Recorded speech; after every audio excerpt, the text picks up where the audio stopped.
Sveiki sulaukę trečios dienos, visi, kas prisijungia, visi, kas stebite, visi, kas dalyvaujate judėjime, noriu, galiu, judu. Kodėl noriu? Todėl, kad būti sveikam, būti geros nuotaikos, tai reikia noro. Galėti gali tikrai visi, net ir mažiausias pajamas turintys žmonės tikrai gali rūpintis savimi. Todėl ir dedu patiekalus su kainomis ir jūs pamatysite, kad dienos patiekalai nekainuoja daugiau kaip 10 eurų vienam žmogui ir tai bus subalansuoti, visaverčiai, įdomus, skanus, svarbiausiai skanus ir paprastai pagaminami patiekalai. Na ir būtinai judėkite. Pratimai, kuriuos mes rodome, jūs juos jungkite vieną prie kito, kad susidarytų dienos kompleksas, pradedant nuo atsibudimo ryte ir baigiant pasivaikščiojimo arba vakarinę meditaciją jau prieš miegą. Taigi, būkite aktyvus, noriu, galiu, judu. Myliu jūs, apkabinu. O dabar laikas įpročių. Išsivalėme dantis, pasirūpiname burnos higieną, nusivalėme liežuvį, apžiūrėjome jį ir einame gerti vandenuko. Tačiau kokį vandenį gerime? Lietuva išskirtinai turi biologiškai švarų vandenį, bet dėja kietą vandenį. Mes žinom, kad kietas vanduo gadina mūsų buitinę techniką. Matome, kaip atrodo virduly išviręs vanduo, taip nuosėdos kokios, gadina mūsų skalbimo mašiną, indaplovę. Čiaupai būna apkalkėję. Taigi, dar Avicena prieš 1000 metų sakė, geriausia, ką mes galim padaryti blogam vandeniu, tai jį išvirti. Todėl visada turėkite atvėsinto, virinto vandens. Na, o ryte reikėtų gerti šiltą vandenį. Ir apskritai žmogui sveikiau gurkšnoti šiltą vandenį. Ryte, kad mes išplautumėm savo visą žarnyną, paruoštumėm jį maistui, reikia išgerti nemažą, maždaug 280-300 ml stiklinę vandens. Galime gryną vandenuką gerti, tačiau galime jį pasigardinti tiek citrina, tai pagerins mūsų skrandžio rūgšties gamybą. Jeigu mus kankina užkietėję viduriai, į rytinį vandenuką galime šviežiai susimalti linų semenų sėklų ir įsimaišyti šaukštelį. Beje, galima iš vakaro pasiruošti kiseliuką linų semenų, užsipylus linų sėmenis ir palaikius per naktį, atskiedus šiltų vandeniu, galime tą kiseliuką suvalgyti. Bet vėlgi primenu, kad linų sėmenys turėtų geriau būti maltos. Na ir taip pat, jeigu dar kenčiate nuo vidurių užkietėjimo, per mažai per dieną suvalgote skaidulų, į rytinį vandenį galime įsimaišyti balkšvųjų gysločių luobelių. Vieną arbatinį šaukštelį, taip jūs gausite papildomų skaidulinių medžiagų. Taigi, prieš maistą, ypatingai ryte, labai rekomenduoju išgerti didelę stiklinę šilto vandens. Vanduo turi būti virtas. Aišku, neturi būti karštas vanduo, nes karštame vandenyje, jeigu dėsite citriną, vitaminas C žūsta. Mes rytinį kokteiliuką darome ir su putino uogomis, ir su šaltalankių uogomis, aronijų uogomis. Visa tai yra jūsų ilgaamžiškumui ir jūsų sveikatai. Netyčia pas mus į svečius atvažiavo 2 labai mėly senjorai. Ir atsiprašom, bet mes juos pakvietėme pasportuoti. Pažiūrėsim, kaip jiems seksis. Pratimas labai paprastas. Pratimas yra kaip rytinis pasirašymas ir nugarytės ištempimas. Ir vadinasi labai juokingai – kopūstas.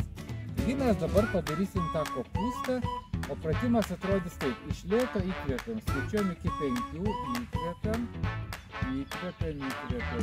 įkvėpiam, rankos aukštyn ir labai lėtas iškvėpimas, taip kaip nusipraustam ir iškvėp ir lenkiamės prie žemės, kojytės tiesios, o galva pakimba kaip kopūstas ir toj padėti būnam pusę minutės ir galva kabo ir delnai artėja prie žemės ir mes jaučiam, kaip mūsų kojytės tiesios.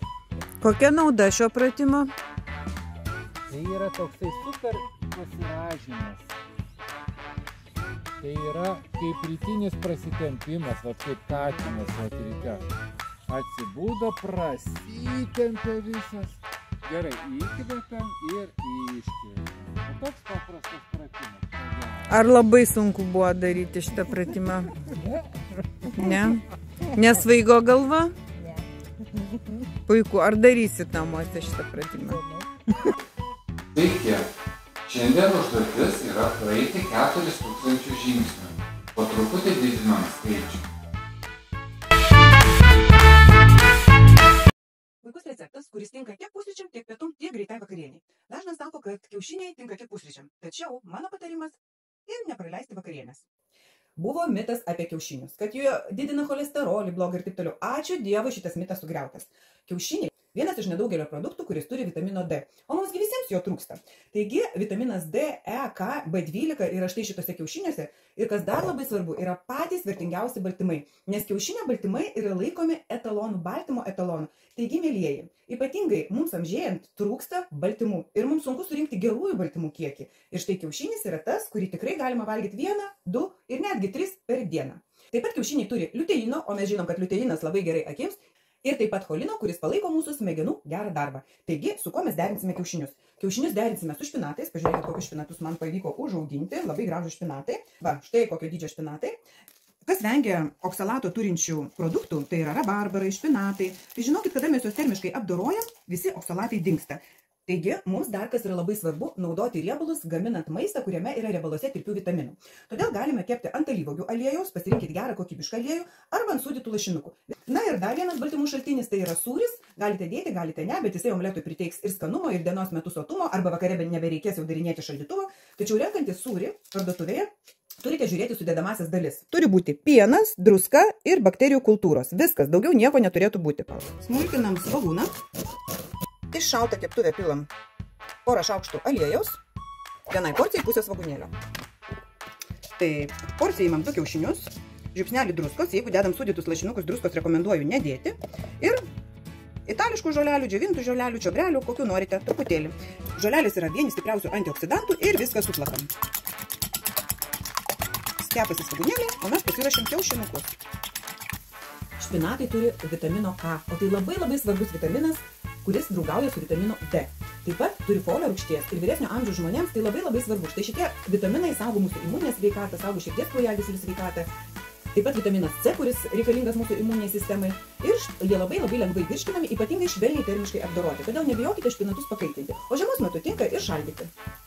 Pasmulkiname špinatus ir pusę dedame į keptuvę. Užpilame kiaušinio plakiniu. Sumažiname kaitrą ir uždengiame. Tuo tarpu pasigaminame salotas. Visada salotom rekomenduoju derinti lėkštėje 3 skirtingas daržoves. Viena iš jų šakninė, kuri tinka visą žiemą ir dar puikiai išsilaiko pavasarį, turi labai daug vitamino C, suteikia tokio salstelėjo skonio, čia yra pasternokas. Toliau yra agurkas, kuris yra vandeningas, labai gerina virškinimą ir taip pat palaiko mūsų hidrataciją, tai yra vandens balansą organizme. Nu ir pačios nuostabiausios pavasarinės daržovės, kurios turi labai daug skaidulų, taip pat vitamino K. Jos yra afrodiziakas. Taigi, šitas 3 daržovės keliaus šalia omleto. Po kelių minučių apverčiame omletą ir uždedame ant vienos pusės kelis gabaliukus sūrio. Plonus, va tokius plonus kelis gabaliukus sūrio.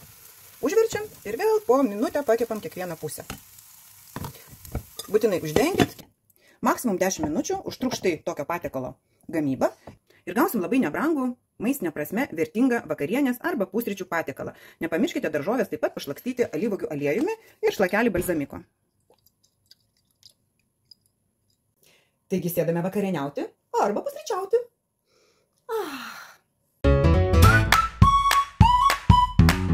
Šiandien vėl puikiai diena, širdis džiaugsmo kupina. Pasirūpinti kūnu svarbu, noriu, galiu ir judu. Motyvuokite save taip kiekvieną rytą ir tikrai diena bus puikiai. O po mano postais rašykite, kas jums patiko, kas nepatiko, kas sunku, ką padarėte. Ir aš renku pliusiukus ir kiekvieną kartą, kiekvieną dieną vakare peržiūriu jūsų atsiliepimus ir savo į lentelę susirašau pliusiukus. Daugiausia surinkę, nepamirškit, gausit mano puikią knygą dovanų.